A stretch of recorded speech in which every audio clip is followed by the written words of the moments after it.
All right, we are live with NetEquibilium. With me today is Matthew Right. and Marcus, Hello. and we are going to be talking about the meta going into nationals and what we've been doing to prepare for that.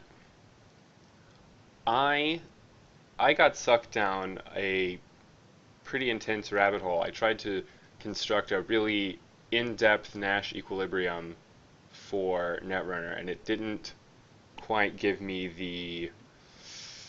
It didn't give me any interesting results. Part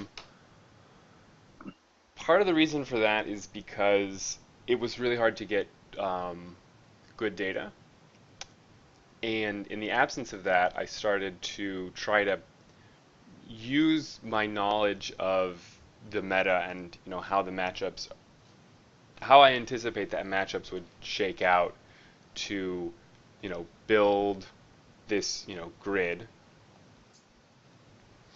with runner and corp decks over the side and down the columns. And what I found is that this method of looking for an equilibrium point was not sensitive to the variations in outcomes. So any strong deck, any deck that had a high, was expected to do well against like even, three or four decks would just immediately rise to the top. And any deck that had like even a couple of bad matchups would just immediately fall to the bottom and be what's known as a dominated strategy. Right. Kind of like PE. You think that PE is a dominated strategy? I would say so, yes, in today's meta. Because there's always something better you could play. Yeah, and I think it's partly because those decks that you mentioned that I mean, yes, first of all to answer your question, but also the decks that you mentioned, the runner decks that rise to the top have all have cards in it that just really make for a sad time Hmm. for PE. There are Right. plenty of other examples. Any of the cards that let you get ahead of agenda points, PE doesn't really like them at all. And obviously, Film Critic, PE doesn't like. Yeah. Employee strike. It's a bit of a big deal. That's true. It's another Yeah. PE just completely relies on its identity. It this kind of experiment did, or this investigation did give me some insight into why the Netrunner meta can feel so narrow. And I think it's because in a game like rock paper scissors, you've got rock obviously has its bad matchup and its good matchup, but it also has its rock versus rock matchup, and that's kind of the core of why rock paper scissors you want to be throwing all three of them at about the same rate. But since Netrunner never really has a like rock versus rock matchup, that kind of even point just breaks apart and it turns into a deck like the Moon deck, and then something that can do beat the Moon deck and then do reasonably well against anything else is kind of the stable point, or one of the stable points. So was that where your, aborted attempt at the equilibrium finished? Maxwell with the moon deck riding on top and something to counter that? Was that where you stopped? Yeah, when I realized that I didn't have any way to express the nuance of right, when I didn't have any way of like drawing making things other than say the Moon deck appealing, when I just had these, you know, numerical values for, well, if I'm playing Moon versus, a mid-range shaper, then, I like that at a 1 as opposed to like a point 0.5. when I just had these really hard numerical values to work with, and I realized that, the moon deck just is so strong in so many cases, and at worst, it's just kind of even against its runner opponents. That is where Right. I decided this isn't really the right way forward. And it also made me realize that the Netrunner meta isn't actually a very interesting game, because you How have so? just like kind of power decks and then people who are trying to fight the power decks. And when I say the Netrunner meta is kind of not very interesting, I don't mean to say that people don't come up with really interesting decks to play around with. They certainly have, especially the Haley Faust deck, which has recently popped up.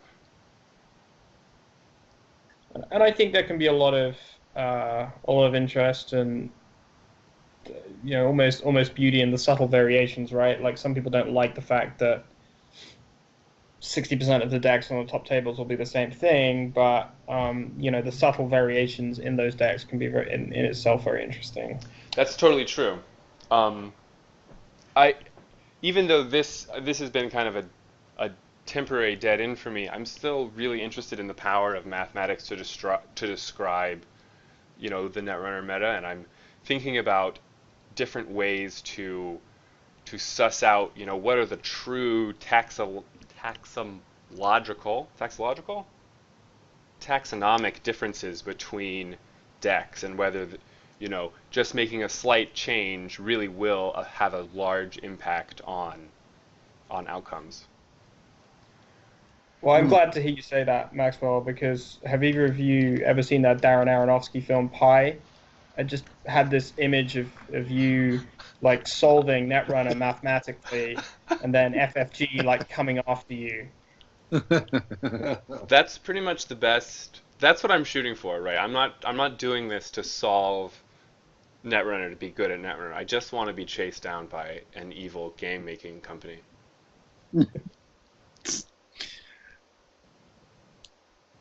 That's fair.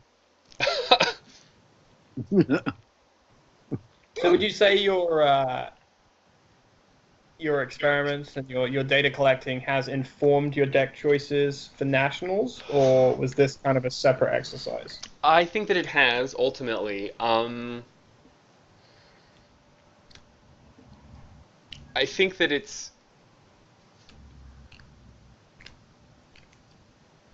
it's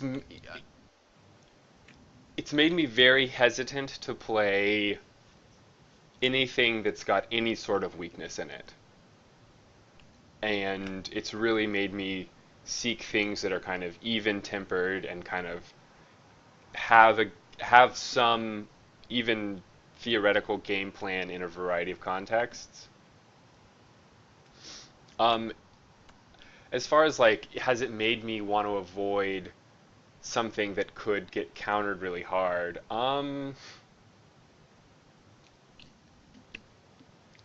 Yeah, I do wanna avoid getting countered. Right. I do. I mean, Yeah. one of the really frustrating things about a constructed deck game is that you can just show up and your deck doesn't work, right? You can't show up to a chess tournament and be like, my chessmen are broken. Yes. My knight doesn't work. So it has. But then there was always that allure, right? That like take nationals this weekend, for example, that you could be the one person that turns up using diaper, which in still in theory could work, and you just clean up because no one's tagged for it because they're too worried about, you know, Lock Haley or whatever. And Yeah. this exercise made me really conscientious of, no, it's not easy, right? Like you're not just gonna like, thread the needle and have a perfectly easy matchups across the board. That's just not going to happen. And so it made me, in a way, less anxious about, making the exact right deck choice. And it did make me more interested in kind of what are those subtle variations. Yeah, it's good. So not a completely wasted effort then. Certainly not a completely wasted effort, and it it it it did make me aware of just how hard it is to get good data on Netrunner. I've been thinking a lot about like what's some even better data, right? Like it would be even better to know how, actually playing a card affects your likelihood of winning versus that how it's affecting your likelihood of winning if it's just in the deck. But how would you even get that? Yeah. Right? There's a lot of cards. And you There's you a lot just of fives. you just couldn't collect data on every single freaking game that was played. No. And so you kind of have to be creative about how are you going to do it. Well, and you still have new cards being added, Yes. so that skews everything. Mm-hmm. Marcus, what have you been doing to get prepared for nationals? Um, I have spent the majority of my time just playing games with my play partner or my brother. Um, Basically running gauntlets. Me changing up and him playing pretty much consistently his runner of choice and corp of choice. Have you enjoyed like grinding those games out? Is that enjoyable for you? It's fine. We don't really grind so much. I mean, we're not talking like hours upon hours at a time, but I will tend to pick decks that it seemed like they've been doing well, and play them against his corp, his runner, and make offer choices for him to change his play. Yeah. But yeah, no, I think it's good. I mean, I think I learned a lot about the more dominant corps and runners right now. So we'll see how that does. Both you and I weren't able to play in as many, regionals and store champions this year as we had liked to. Sure, yeah, And kind of feeling disconnected from the competitive scene can be unsatisfying. And so for you, the gauntlet was a way to kind of supplement that tournament experience. yeah. I mean, I think it was the best way to go about it for me. Yeah, playing randos on JNet is not necessarily the best way to determine what the meta is for Yeah. tournament scenes. Even if they do have a competitive section on JNet, it's still pretty random. You still get some weirdness floating around. Plus, I honestly truly think JNet has it out for me. It friggin' agenda floods me like every time. So It can certainly feel that way.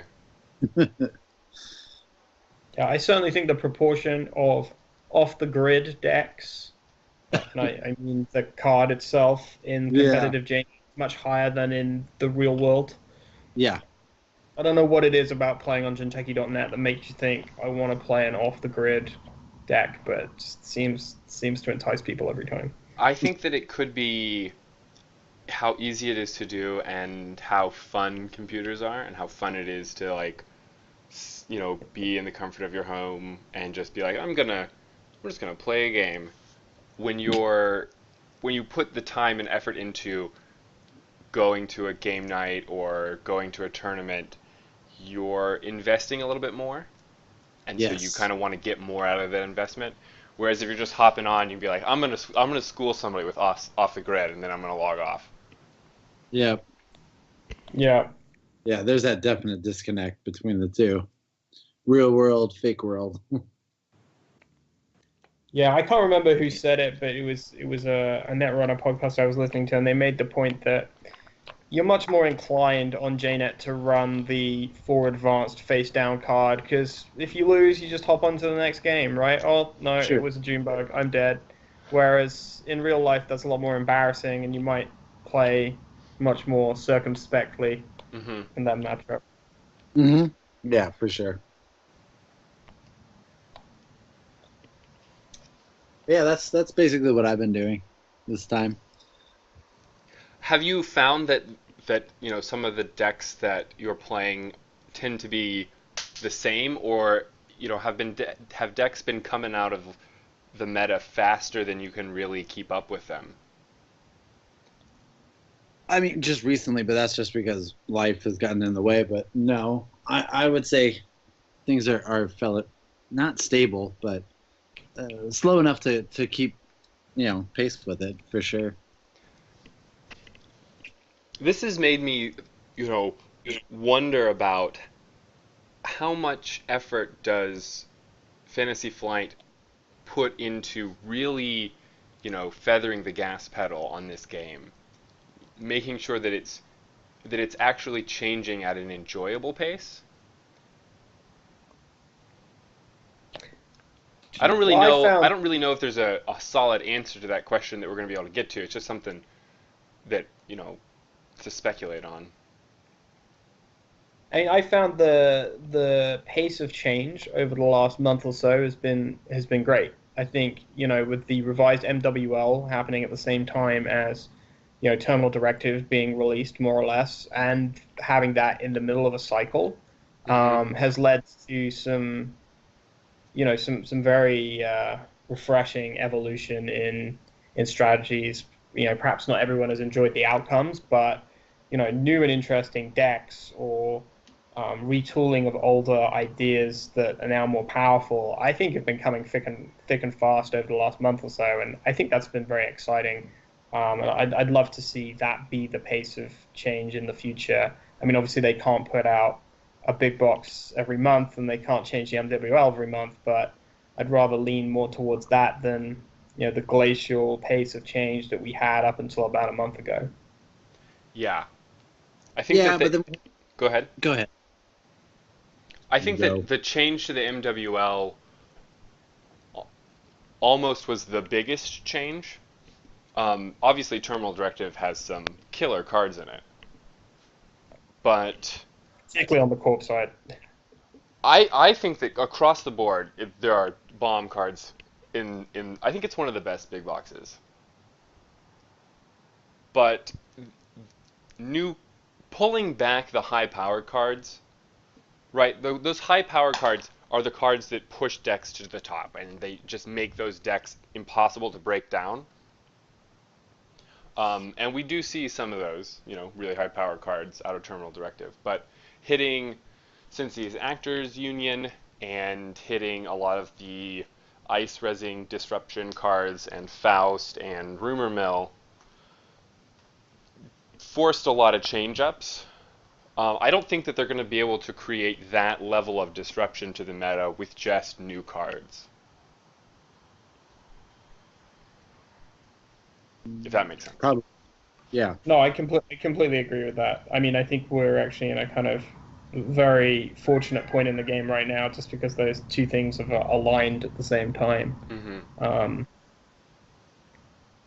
but I certainly look forward to more frequent most wanted list changes, and perhaps tinkering a bit more. And we don't need to go down this route too much, but tinkering a bit more with the levels of the most wanted list. Variations between 1, 2, and 3. I think is very interesting, and I think that needs to stay fluid. Like, I would not be opposed to like regular updates every 3 months. I think that would be very healthy for the meta game. 3 months seems about as much as you could handle. Right. Marcus, you Hmm. had wanted to say something before I interrupted you. No, actually, I was gonna basically mirror what you were already talking about. So, Fair. what you had said. So, uh, Matthew, you Marcus, can I were. ask you? Go ahead. Sorry, I was going to say, Marcus, can I ask you how important you think it is having the right playtesting partner? I heard someone say that, you don't necessarily need to find anything more than someone you just don't mind grinding multiple games with and don't get sick of. Do you think that's important, or do you think, skill level and philosophy of play for your opponent is important? okay, so I love it's my brother who's my play partner. Love him dearly. I do not think he is the most skilled player, but he does come at things at a very different place than a lot of competitive players. So he does have a tendency to help shore up ideas that I would not have necessarily thought about. So I don't think it's still good playing those games against him because being able to point out and find where he played poorly actually helps considerably, both him and me, if that makes sense. Yeah, absolutely. Yeah, I mean, learning to deconstruct your own mistakes is a critical part of getting good at really anything, right? I mean, if you can't dispassionately dissect why you made a certain decision and how you could have known that that decision was wrong at the time, Mm-hmm. is just not going to work. And having a good relationship with the person that you're doing that with is going to be really valuable, right? If you're up against a really strong player who, for whatever reason you find it hard to take their advice seriously, you're not going to get anything out of it. Yeah. Yeah, for sure. Matthew, you were able to go to, I think you said, two big tournaments or events. Correct. Yeah, I have been to the Seattle Regional, which was held at Uncle's in Bellevue two weekends ago.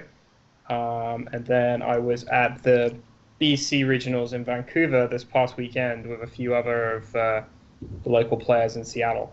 Before you get started on that, how much sunlight does Vancouver get every day in the summer? It seemed like quite a lot. We were inside the entire time, but it was pretty light. It was a lovely, lovely place to visit. I wish I'd seen slightly more than the inside of a comic book store for my trip. How were those tournaments for you? Did you see what you expected? What did you see? I think the Seattle Regional, it was very interesting because it was just after Terminal Directed had dropped. So I think that had quite an impact on the meta at the tournament. There were two Scorpioses, I believe, in the top 8. And there was only one Scorpios in the entire tournament in Vancouver. So that was very interesting. I think in terms of what we saw doing well at the Seattle Regional, it was the Moons deck that won. Kyle James, and he was also piloting the DLR Andy deck. Now both of those decks are, very strong in the meta right now, so I don't think though that was much of a shock. There was a little bit of the infamous Seattle jank out there. I think there were 3 Tenons in the tournament. I love Tenon. But in terms of what was at the top tables, there was a lot of Wizard. There was actually Ivan, who is a player that we all know, got all the way to the final with a fantastic smoke deck, which I think was great to see because, we're not necessarily, up until very recently, used to seeing Shaper decks do so well for a while. But, there was a lot of Wizard, a lot of Andy, a lot of Moons. So I think there was quite a lot of what we'd expect to see. What about, some of the other decks we've been talking about, Envy and Kill and Hasty? One of the things that we completely forgot to mention is that the new MWL, or at least the new errata to Power Shutdown, killed what I thought were going to be some of the strongest decks, Railgun and CI7. And so that just blew a lot. That completely changed things. Anyway, did you see Hasty CI? I honestly think CI7 would have been in a worse spot at this tournament season than it was last tournament season, even without this Power Shutdown errata. And the reason I say that is because the Moons deck is very light on ice and is the big bad right now in the Corp meta. And Mhm. a response to that has been a lot of people going back to AI siphon decks. And AI siphon decks make CI7 very hard to play. So I'm not saying it wouldn't have been possible, but I think it would have been a much worse place, even without the power shutdown errata making it not a deck, than it would have been, let's say this time last year. Um, but it is interesting that a whole genre of decks is gone. Yeah.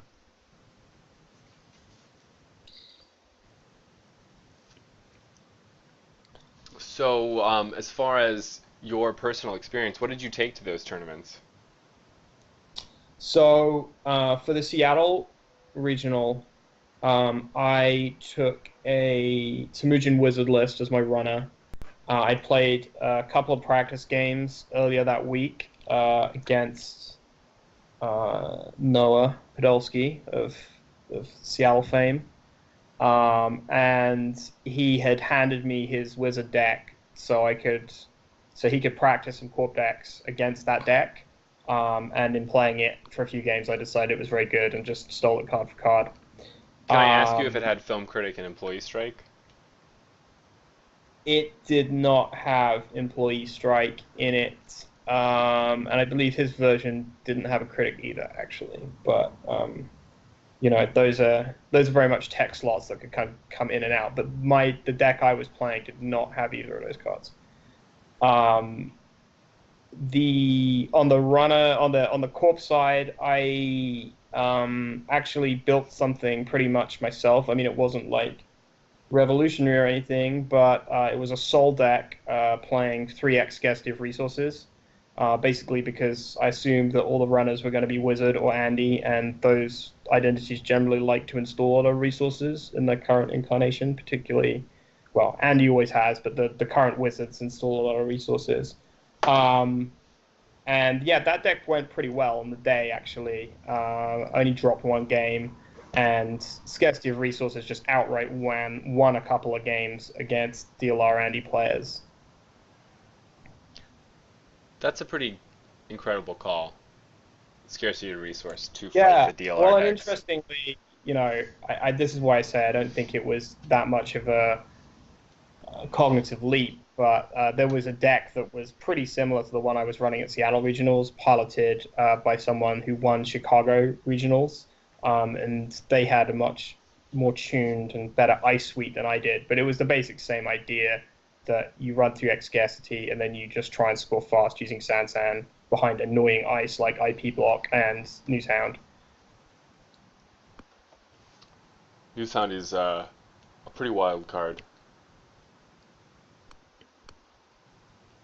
Did you take that to the Vancouver tournament as well?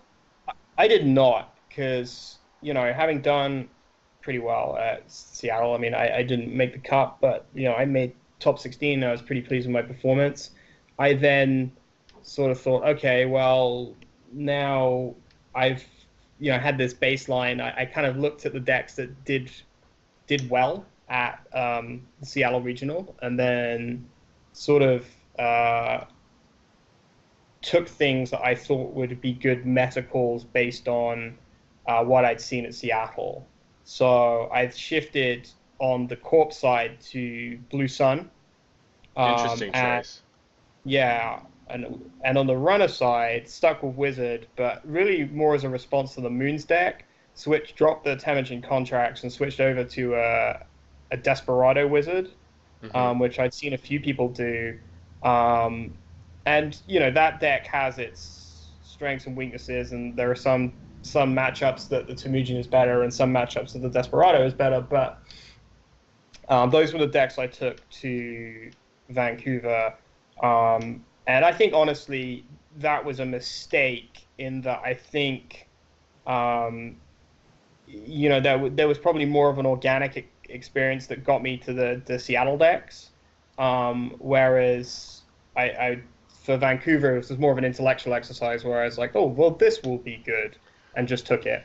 Yeah, Um, I overthinking didn't the meta work has so well really for me. burned me over and over again.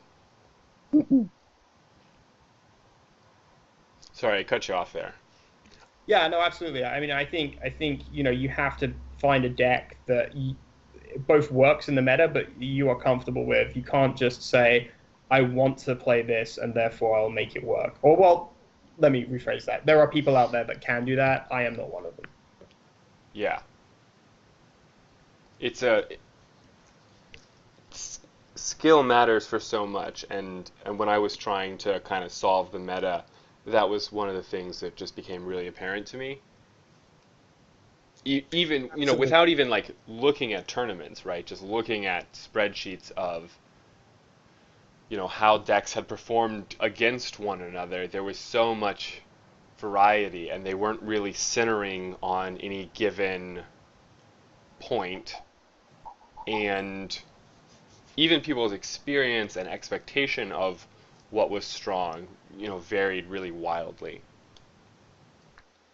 Yeah, and I think skill is important, and I think there are certain individuals who can wield a deck like a samurai sword and be incredibly deadly with them, but it takes that kind of skill. Whereas for someone like me, I'm probably better with the kind of scattergun, right? I should just play an objectively strong deck that I feel comfortable with. Right, stick to your left right hook. Yeah, exactly. As far as like being competitive goes, I'm definitely in the mode of I'm trying to be a contender. That I think is the most aggressive goal for me personally, and in some ways that means that I'm going to do something that is I'm just going to try to do a golfers talk about what you want to do is you want to swing the club the same way every time you swing it. So I'm trying to like play the same game of Netrunner every time I play it. And I don't mean like making the same choices like linearly. I just mean not not getting thrown off by extraneous features and really looking for how am I going to win this game right now with this deck, and not like trying to come up with really crazy schemes on the fly, right? Like going into it like with a plan. In this situation, I'm going to do this. In this other situation, I'll do something different. Yeah, absolutely. And I think through just grinding games and losing a lot, your instincts in those situations naturally improve. Yeah, agreed. Um, I think so too. I mean, I've pretty much decided weeks ago what I was going to take, and we've Dustin and I have been basically playing the same two decks against each other over and over again. And even though it's the same IDs that we're playing against, I've got to figure out a different way to actually win against it. So I think in some ways that's actually helpful. How well prepared for nationals do you guys feel? Because I don't feel anywhere near as prepared as I want to feel. I I feel don't really nervous. I don't know how much you can actually feel 100. Like, there's no such thing as 100% prepared. So you have to give yourself, I don't know, some parameter with which to base it. So I mean, are you looking for that, like, I'm going to go in and win it, or I want to do well? I guess is really where you should be I, thinking about. that's where I'm at. Like I just want to I want to do the best that I'm able to do, right? I mean, this is the biggest tournament that I've been in. I think the biggest tournament I've been in so far was not even 30 people, and that was last year. Yeah. And what is it going to be like 150 people? I would be surprised if it's that many. I think maybe just based on slightly frantic posts I've seen on Facebook promoting the event. I think maybe we're a little down on numbers from where they want to be, but I would hope it would be 70 or 80. Still a lot of people. It's still a lot of people for a Netrunner tournament. Yeah. Yeah, that's a lot. I mean, that will make it 6 rounds of Swiss and then a cut to top 16, which will be the biggest tournament that I've ever played in. So, Marcus, are you feeling? You know, what are you feeling? Actually, I'm just excited. I have, like I said, I've already decided what I was gonna play, like weeks ago at this point. So, I'm taking these two things and I'm gonna go have a good time, and I'll do whatever I do. Nice. That Yeah. That's a really good feeling. It's a really Actually, good feeling to know that you're going in honestly with like just a kind of pure emotional intent. Um, I've gotten so many times I've gotten caught up in like really grandiose, expectations of myself and have been let down by just how difficult this game is. Even if I've done, competent in the tournament. I do have to say that typically, anytime I do any kind of store champ, which is pretty much all I've ever done, I always do well the first two games, and then I just tank it on the last ones. That can be really hard. I found that if I split my first game, I usually have an easier time than if I sweep my first game. Yeah, unless you're playing against me, and then I usually kill you. You have killed me a lot of times, actually. What about you, Matthew? How are you feeling? What are your expectations? I'm definitely probably somewhere between the two of you in that I am excited and I'm can't wait for it all to start. I'm excited about going to the welcome event tomorrow and just playing some casual Netrunner. But I'm slightly apprehensive as well, and I think the reason behind that is my deck choice process is probably the opposite of Marcus's. It's I would say over the last month I've played a lot of runner decks, a lot of corp decks.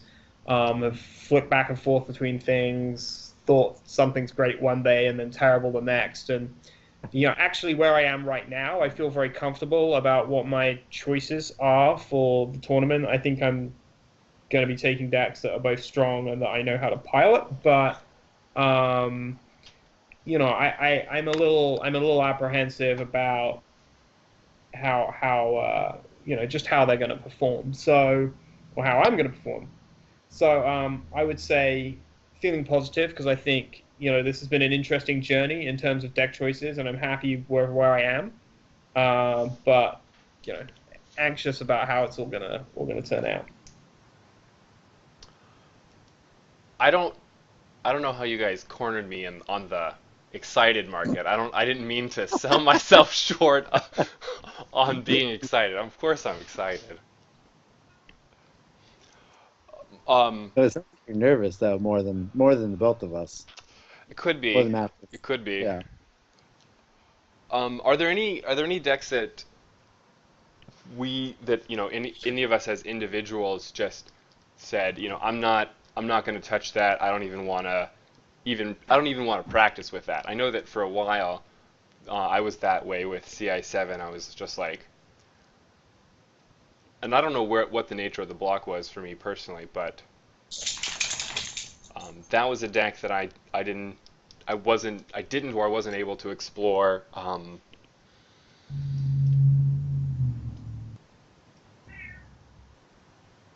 I don't think that I explored the NBN kill decks as much as I could have explored them. I don't think I never even considered taking a Wayland deck. Oh, poor Wayland. So I think on the runner side, the one deck in the current meta that I just have zero experience piloting, and this was a conscious decision, not for any moral reasons, but is the anti-DLR deck, and it's partly just because I think it's got so many moving pieces, it's so intricate.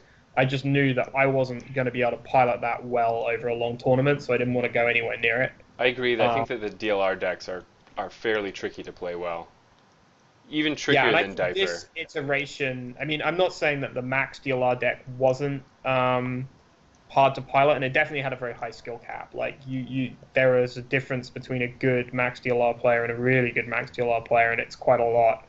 But I think this Andy deck has the DLR Andy deck has a higher bar to entry than the max DLR deck did, and I just couldn't see myself getting good at it in the amount of time available. So I just didn't go near it. But I have all power to the people that are, because I think it's an amazing deck, a really interesting one as well. Even though when you're staring it down, it can feel not the greatest.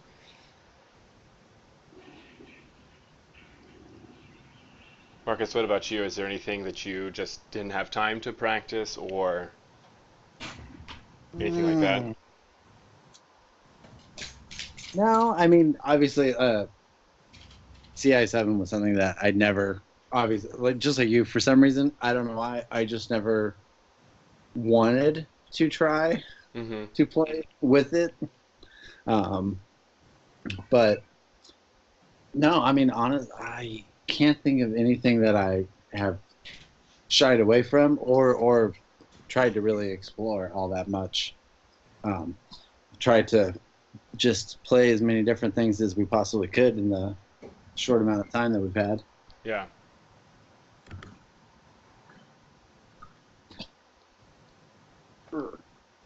Well, let's make some predictions. What do we think is gonna actually seal the deal? Personally, I think that Siphon Anarch is gonna do really well, and I think it's gonna be Siphon Anarch and NBN kill. It's gonna make the in the end.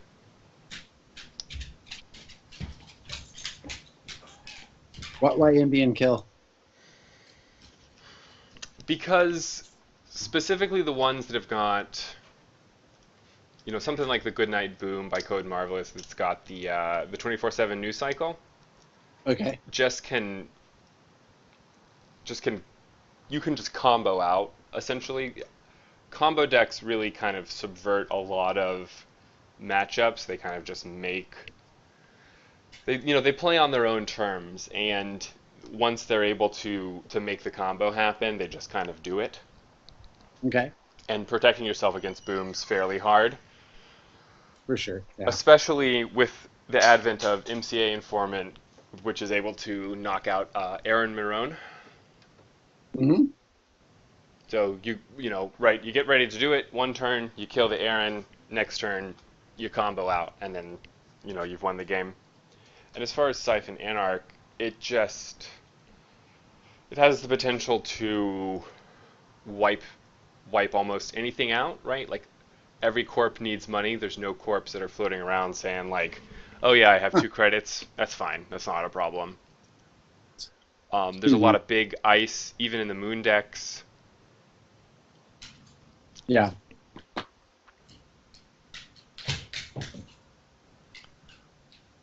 Marcus, you got a prediction? I do not. I don't. I mean, I do think that there's going to be a lot of moon, and that's definitely going to be in the top. My only prediction is that Wayland will not be anywhere near the top cut, which is sad. But what do you think about runners, though? I mean, honestly, do you really think that? Do you think Criminal is going to be that far behind? I think the main reason to play Criminal right now is having access to in-faction legwork. A lot of the decks tend to draw a lot with Moon, or via some other means, and that means there's a bunch of agendas in HQ, so you can knock them out with that. I don't think that Criminal's got like no chances. Okay. but in certain ways, almost anything that criminal can do well, anarch can do better. In that when you're killing ice and sucking away all their money, that's just much more punishing than Oh sucking yeah, away all their no, money and then having to break ice at all. for sure. Yeah, agreed completely. Yeah. I don't think that runners other than Andy are going to do particularly well. I could be completely wrong about that though, right? Like Geist could just be great right now. So, Maxwell, I partially agree with you, but partially don't. I think actually overall Andromeda is the strongest runner, even without the DLR deck right now. I would say there are a bunch of Anarchs right up behind, but the Andromeda is probably the strongest runner because it gives you a chance in almost all matchups. Um, I think, partially this is to do with the player, but if you look at the results from BABW last weekend, which is the big event in the UK, probably the biggest event that's been run this year up until European Championships, which is this weekend. Chris Dyer, world champion Chris Dyer, won that with something he described as warm milk Andy, just a very, very vanilla. Yes, great name, right?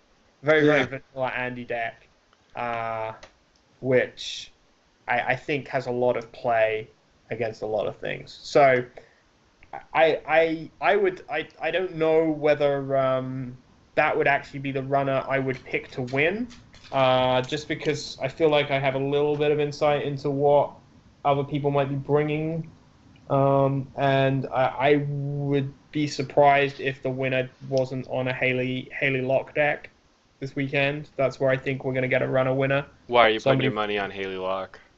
Faust Haley, just because I'm aware of some of the players bringing it. That's a really interesting. Got the scoops. But yeah, I would say, and also I've played against it a fair bit, and it's very powerful. Like it can break practically. You think your server is safe. Well, guess what? Suddenly the runner has 10 cards. It's got Faust. It's just pop Dean Lister, and can get through. Very very meaty servers with ease. That deck can keep Rumor Mill in play basically the entire game once it finds it. So your Caprice suddenly does nothing.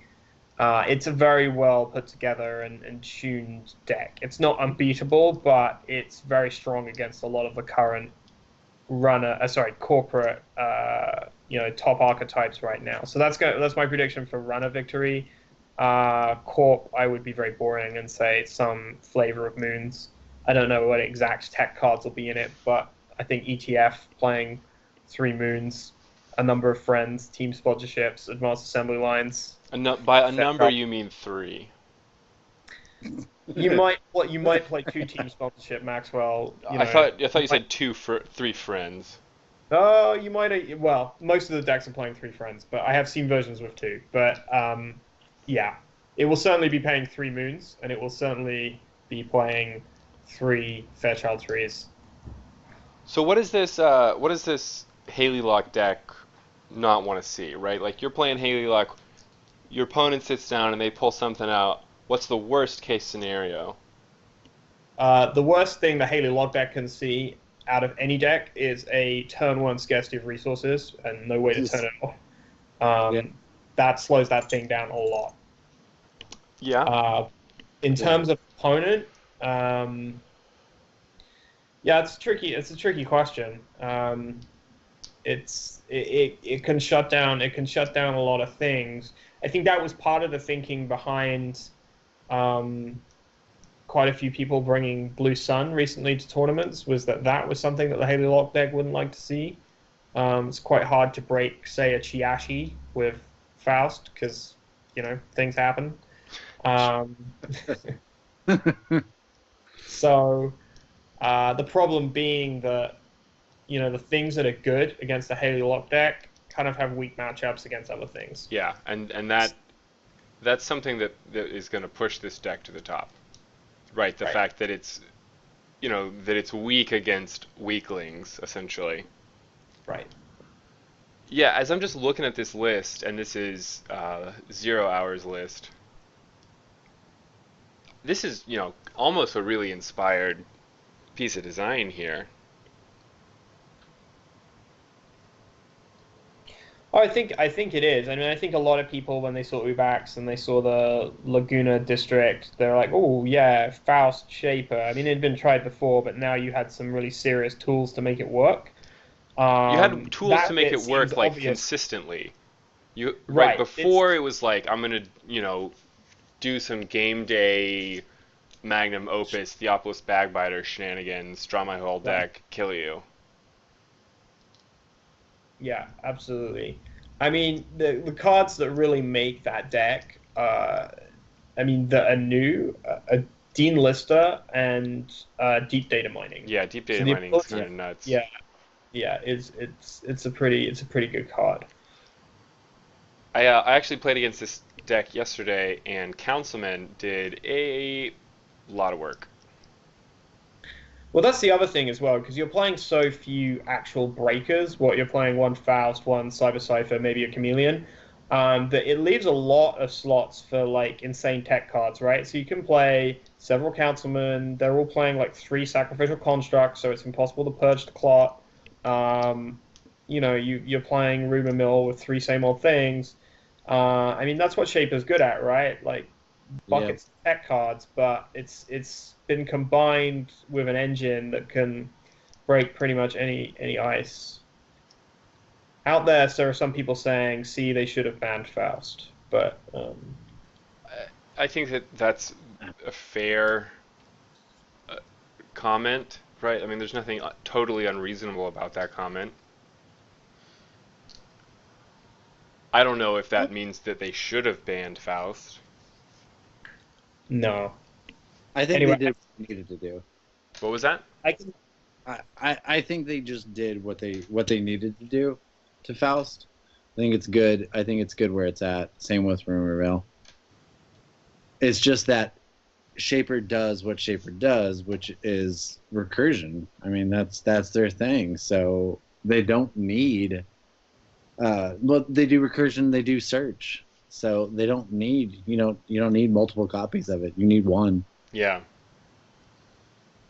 Hot tech for the weekend. Cronus Project.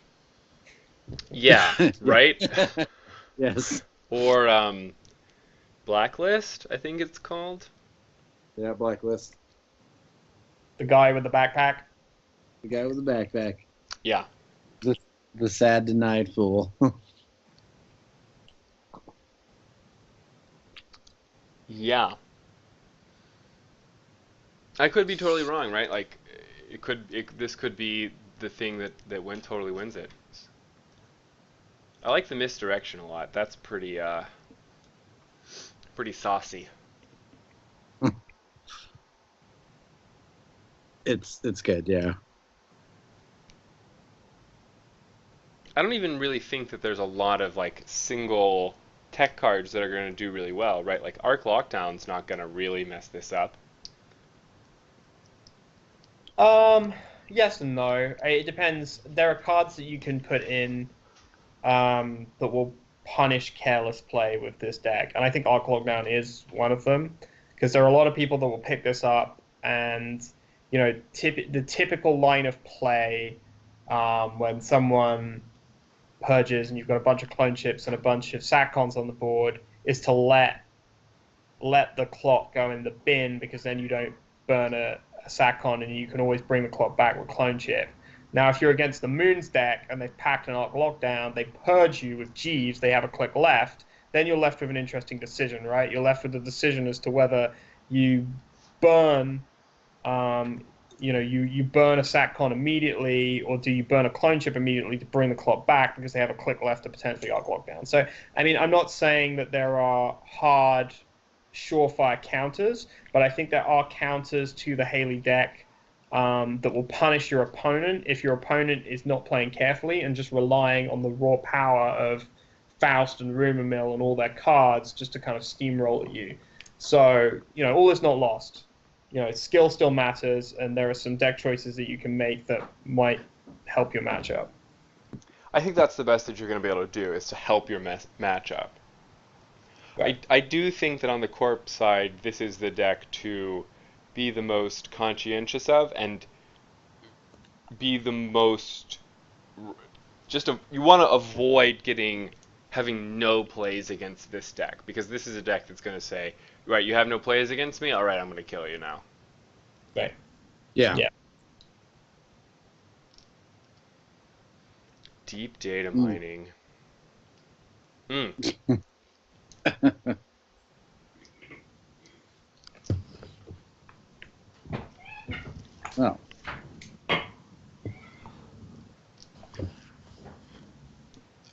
Do you guys have anything that you want to add before we sign off here?